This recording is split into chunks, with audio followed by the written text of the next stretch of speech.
Yeah, Hollywood's interesting. They like you a certain way when you're black. You damn near have to be a black Anglo-Saxon.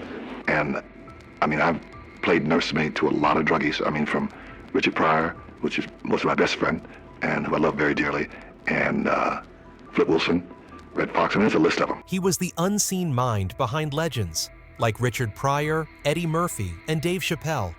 His name once stood for brilliance, audacity, and quiet power. Paul Mooney, the man who turned black anger into an art form that forced America to bow its head. But just as he reached the height of his fame, he vanished from Hollywood as if he had never existed. Some called it the Great Forgetting. But those who truly knew Paul Mooney understood. When a genius like him disappears, there's always something dark behind it. In 2001, his son was brutally murdered in the streets.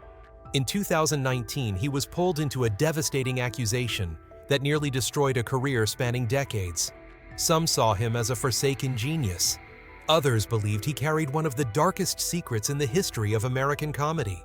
The question that still lingers is what really happened to Paul Mooney, and why was the man who dared to tell the truth the one who paid the highest price for it? Before the world ever knew the name Paul Mooney, he was just another black boy lost in a divided America. Paul Gladney was born on August 4, 1941 in Shreveport, Louisiana, one of the harshest places to be black during the Jim Crow era, where the color of your skin could determine your destiny. His father, George Gladney, vanished before Paul could remember his face. His mother, Lavoya Ely, only 16, was trapped between poverty and prejudice. He once recalled that when his mother was pregnant, she was in a terrible bus accident and was declared dead on paper. She was revived, gave birth at her mother's house, and unable to raise her child, handed him over to the woman Paul would only ever call Mama. Mama didn't know tenderness. She was loud, fierce, and disciplined with thunder in her voice. You gotta tell the truth, even if they hate you. That line became the compass for Paul's life.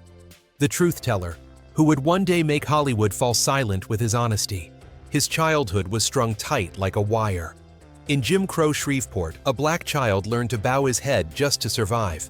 Separate schools, separate bus benches, separate bathrooms. Some nights the sound of horses' hooves and the chilling howls of the Ku Klux Klan echoed through the dark. Mama would pull him under the bed, pressing her rough hand over his mouth. Don't breathe too loud, they'll hear you. When he was 7, Mama packed their few belongings and took Paul on a train to Oakland, California, the promised land for migrating black families. But when they arrived, what they found were run-down houses, storefronts marked "No Colored Allowed," and the sound of jazz bleeding into police sirens. He once said, "I went to school, and the white teacher called me boy." I stood up and said, "I got a name." It seemed small, but in the Jim Crow South, that kind of defiance from a black child was almost revolutionary. As a teenager, Paul dropped out of school and bounced between odd jobs. One day, he joined the Gatti Charles Circus, working as a ringmaster, the man under the tent introducing the acts to a mostly white crowd.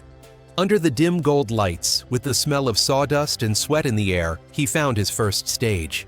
At 20, Paul dropped the name Gladney, the name of the father who abandoned him and chose a new one. Paul Mooney, inspired by Scarlett's Lover in Gone with the Wind, 1939.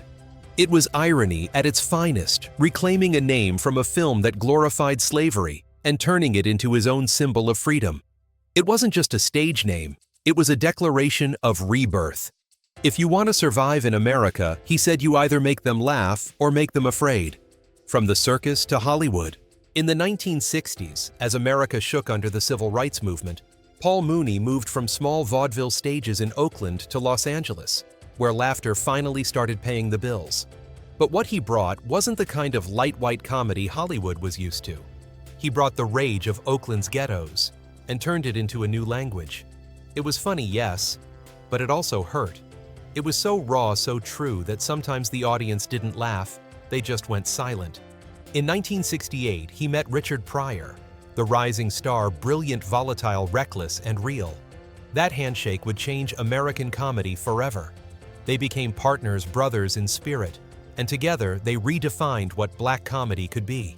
No longer just entertainment, but a cry from a generation that refused to be ignored. Pryor was the fire, Mooney was the fuse. Paul Mooney wrote the iconic material that made Pryor a legend, lines that cut through race pain and hypocrisy, yet somehow still made people laugh. From 1970 to 1985, they ruled the world of comedy.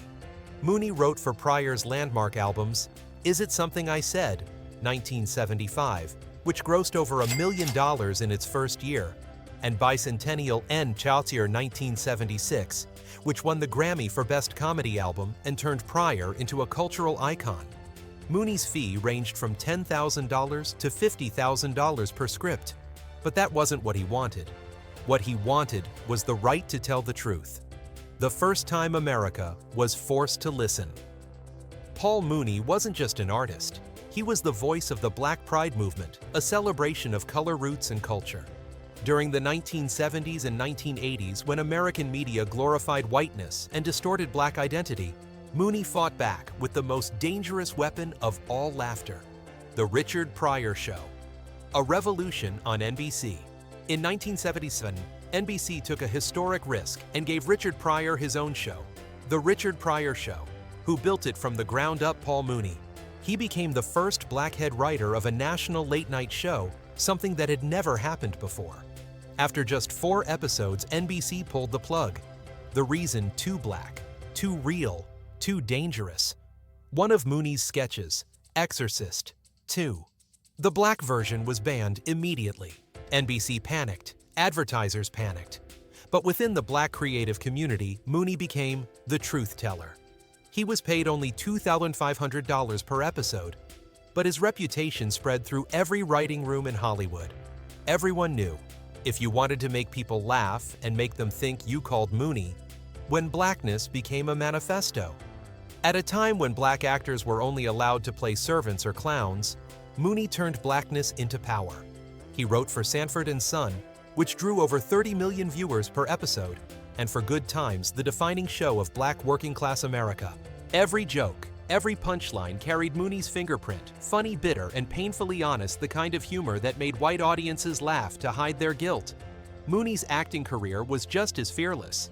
He appeared in Bustin' Loose 1981 and Hollywood Shuffle 1987, both sharp satires of Hollywood's racial stereotypes. Mooney never played heroes. He played mirrors, forcing America to see itself. In the early 1990s, Mooney stepped into a new arena. In Living Color, the legendary sketch comedy show created by the Wayans brothers, which launched the careers of Jim Carrey, Jamie Foxx, and Jennifer Lopez. He was the one who shaped the show's sharp racial and social satire, turning it into a modern monument of black comedy. The razor-edged punchlines, the sketches that stripped America bare, that was Mooney's DNA. Mooney didn't just write, he taught comedy. His students became a generation of legends. Eddie Murphy, Robin Williams, Dave Chappelle, Chris Rock, names that would go on to shake the world. Murphy once said, "If Richard Pryor was the voice, then Paul Mooney was the brain." When asked why he never became as famous as his students, Mooney answered, "Because I told the truth. And Hollywood don't pay for that. Truth didn't bring trophies or million-dollar deals, but it made him the one storyteller who could stand outside the system and still survive within it." Chappelle's show A Rebirth at 60.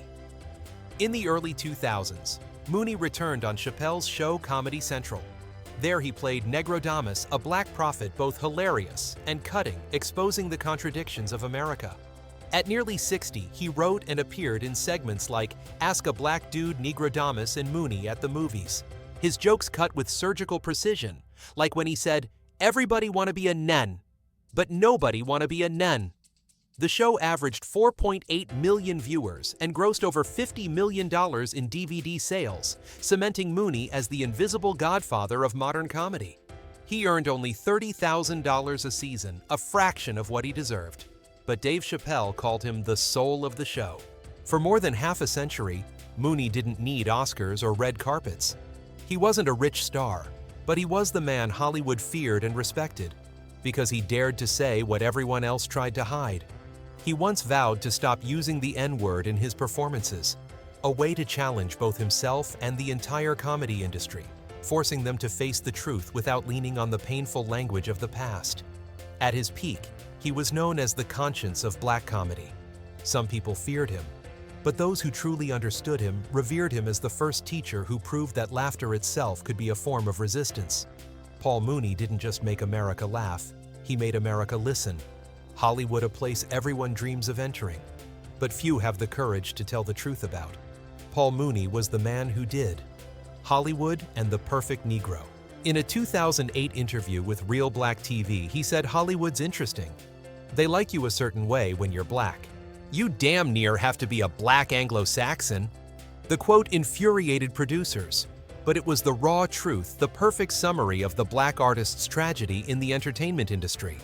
Paul Mooney knew this system better than anyone. He had sat in the writers' rooms of The Richard Pryor Show and In Living Color, watching white producers debate the level of blackness a character should have. They wanted black people just enough different enough to be interesting, but never real enough to be threatening. He often cited Sidney Poitier as the living example. Hollywood's first black star, polished, polite, non-confrontational, never too loud. A black man safe enough for white audiences to adore. But Mooney never believed in being safe. White people are not very loyal to their perfect Negro, he told Pop Matters in 2010. They'll drop them like a hot potato, and he proved it. The moment you spoke outside their comfort zone, Hollywood shut its doors. Unlike many of his peers who chose to play nice to survive, Mooney rebelled. When TV networks told him don't talk too much about race, he laughed. That's all America ever talks about. They just do it quietly. On stage, Mooney turned laughter into a weapon. He exposed Hollywood's dark side in his performances, and in films like Bamboozled 2000 by Spike Lee, where he played Junebug, a middle-aged comic who refuses to sell his soul for fame. His line, "I can't say that Hollywood stuff, man. Too much dignity, too much integrity," was his own confession in disguise. Not everyone could handle Paul Mooney. He mocked Oprah Winfrey, calling her Aunt Jemima with a degree. He criticized Spike Lee for being too compromising. And he declared bluntly, "Hollywood uses us when they need color and throws us away once they've cashed in." Those words got him banned from multiple networks. Some contracts were canceled, some specials never aired. But black audiences adored him because he said what they couldn't. But then in 2001 came a blow. No script Mooney ever wrote could have imagined his son was murdered. Paul Mooney's world collapsed. The tragedy, the man who lost his son, his spotlight and his faith. On October 20th, 2001, Simeon Mooney. Paul's younger son was stabbed to death in Los Angeles in a street altercation. He was only 20 years old. No drugs, no gangs. Just a kid in the wrong place at the wrong time. The police report was brief homicide. Investigation pending. No arrests were made. No one was charged. The case was never solved. Paul got the call while on tour in New York. He was standing backstage, microphone in hand, moments before going on. His manager rushed over and whispered in his ear. Mooney didn't say a word. He didn't cry. He just nodded, dropped the mic to the floor, and walked away. After Simeon's death, Mooney continued to perform stand-up, but his appearances grew rare. In 2004, he released Analyzing White America, much of which was written after Simeon's passing. It wasn't just stand-up, it was grief turned into philosophy. Looking straight into the camera, he said, "Black people don't just get killed in the streets, they get killed by silence." In 2007, he published his memoir, Black is the New White. In it, he wrote, "People think I'm strong because I tell the truth, but it's the truth that kills me every day." It was the confession of a man who had spent his life fighting to speak the truth and had finally learned that sometimes the truth doesn't let you heal. But before that wound could close, fate struck again. In 2019, the name Paul Mooney returned not on stage, but on the front page. The Allegation and the Disappearance, 2019, 2021. In August 2019, what seemed like a small online interview exploded into a bombshell that shook Paul Mooney's world. The man in the video was Rashawn Khan, former bodyguard and close trainer of the late comedy legend Richard Pryor Sr. His voice was raspy, deliberate, but every word cut like a blade. The relationship between Richard and Paul ended because of something serious. There was a betrayal, and Richard wanted revenge. Paul Mooney crossed the line with Richard's son. Just a few sentences and the volcano of 30 years of silence erupted. The media caught fire. Within hours, Paul Mooney was everywhere. Twitter, TMZ bet News won the Grio. Headlines sliced like knives. Bodyguard claims Richard Pryor. Wanted Paul Mooney dead. Shock allegations against comedy legend. Jennifer Lee Pryor. Richard's ex-wife confirmed on radio that she had heard Richard say it herself. The story spread like wildfire. And then came the interview that froze the world. Richard Pryor Jr. The comedian's son was asked about it. Whatever happened in my life, it happened when I was young. But how can any relationship be consensual if I was a teenager? He never said a name, but the internet didn't need one. Social media filled in the blanks. The public didn't wait for evidence. All they needed was a story. As the firestorm grew, Mooney's representative released a statement to Hip Hop DX. There is no validity to Rashawn Khan's statement as it relates to Mr. Paul Mooney. His twin sons Daryl and Dwayne Mooney told OK Player, "None of it is true. Our father is sick. He doesn't even know what's being said about him." Within days, Mooney's entire tour was canceled. Atlanta, Charlotte, Texas gone. The Grio ran the headline, "Paul Mooney cancels shows after explosive allegations." His representative explained it was for health reasons. But everyone knew the truth. No comedian can stand on stage when the whole world is questioning who he is. Hollywood, and the silence that followed. No colleagues came forward to defend him. No network spoke out. Hollywood, the very place Mooney had given his entire life to, now chose silence. And to him, that silence was heavier than any accusation. Mooney once said, "Hollywood has no loyalty. They'll use you when you're hot and erase you when you're not." Now he was living those very words. The man who once wrote for Richard Pryor, Eddie Murphy, and Dave Chappelle, the man who made millions laugh and think, was erased overnight. After 2019, Paul Mooney all but disappeared. No stage, no talk shows, no interviews. He retreated to his old home in Oakland, spending quiet days with his two sons. Family members said he still wrote, still took notes, still talked about America and its sins. But he smiled less and less. Public opinion was divided. Half believed he had been set up, that Hollywood had long waited for a chance to silence the man who exposed its darkness. The other half believed he was hiding, that there was something he couldn't face. No one knew the truth. And Mooney never spoke again. The bond between Paul Mooney and Richard Pryor had finally broken. But before the scandals and the accusations, they were the greatest duo in American comedy. Two men who together redefined the sound of black laughter in a country that was never ready to listen. A storm of brotherhood. Paul Mooney and Richard Pryor. Two men who made history, only to lose it together. Throughout the 1970s, they were inseparable. Mooney wrote, Pryor performed. One lit the fuse, the other made it explode. They didn't just change comedy. They made America listen to black laughter, laughter born from anger and truth. But the brighter the flame, the faster it burned them both. Pryor, a genius unable to control himself, began to spiral into addiction, paranoia, and uncontrollable rage. Drugs became his refuge, and every time he returned, a little more of him was gone. Mooney saw it, and he was afraid not of Pryor, but of watching his friend disappear piece by piece. Then in 1980, tragedy struck. Richard Pryor set himself on fire while freebasing cocaine. His body was covered in burns, his life hanging by a thread. The first person to rush to the hospital wasn't a producer or a fan, it was Paul Mooney. He stayed by Pryor's side for days, rewriting lines, rehearsing old jokes, trying to help him find his voice again. "You're still you, Richie," he told him. "The world hasn't finished laughing yet." But when Pryor woke up, what returned wasn't gratitude, it was darkness. The trauma, the painkillers, the paranoia all fused into one long nightmare. He grew distant, suspicious, angry without reason. A new Pryor emerged, fragile, wounded, and unable to trust anyone, not even his best friend. Mooney stayed. He kept writing, kept adjusting lines, kept laughing with him, as if nothing had changed. But deep down, the brotherhood that once anchored them was beginning to crack.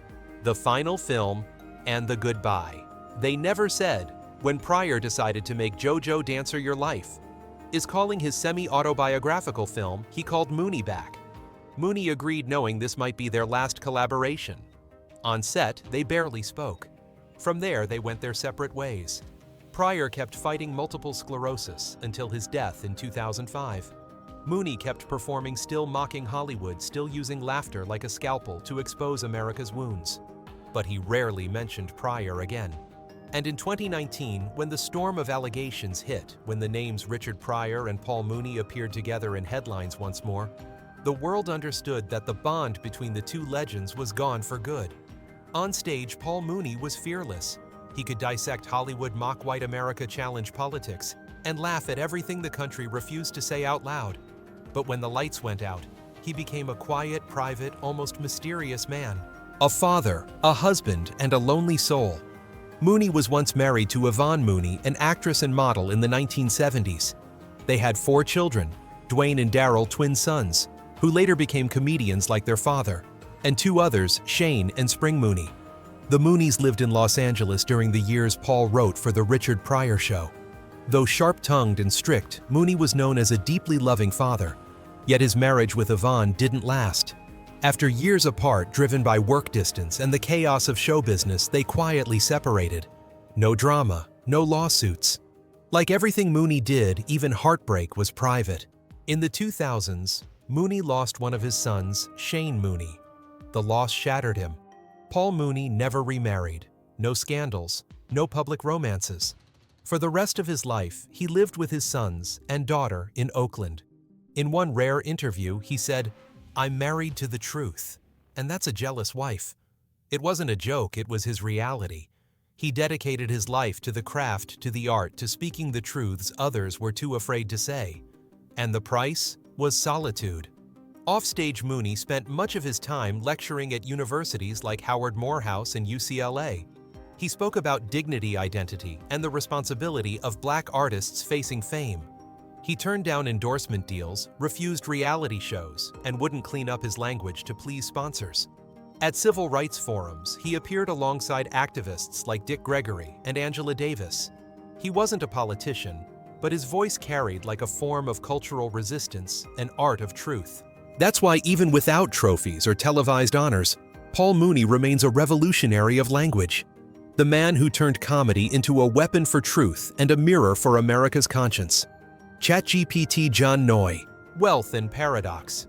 When Paul Mooney passed away, the media reported his net worth at just around $500,000, a number almost too small to believe, considering the legends he helped shape: Richard Pryor, Eddie Murphy, Dave Chappelle, Red Fox, Chris Rock, all of them built on the foundation Mooney laid. In an industry where laughter could earn millions, Mooney chose truth, and truth doesn't sell tickets. He turned down long-term deals, sitcom offers, and television licensing contracts simply because, as he once said, "I don't want them editing my truth." No mansions, no luxury cars, no flashy charities. He lived simply in Oakland in the same old house, spending his savings to self-publish unfinished writing projects and help young comedians get started. A friend once said, "He was rich in truth, poor in comfort." That was the paradox of Paul Mooney. He spent his life fighting against hypocrisy, and that fight kept him from ever becoming wealthy. But if honesty were the true measure of richness, he was the wealthiest man Hollywood ever had. Paul Mooney didn't disappear because he was irrelevant. He disappeared because he spoke truths Hollywood never wanted to hear. And maybe that's why, even after the stage lights went dark, you could still hear his voice somewhere in the shadows. Slow, deep, and painfully real.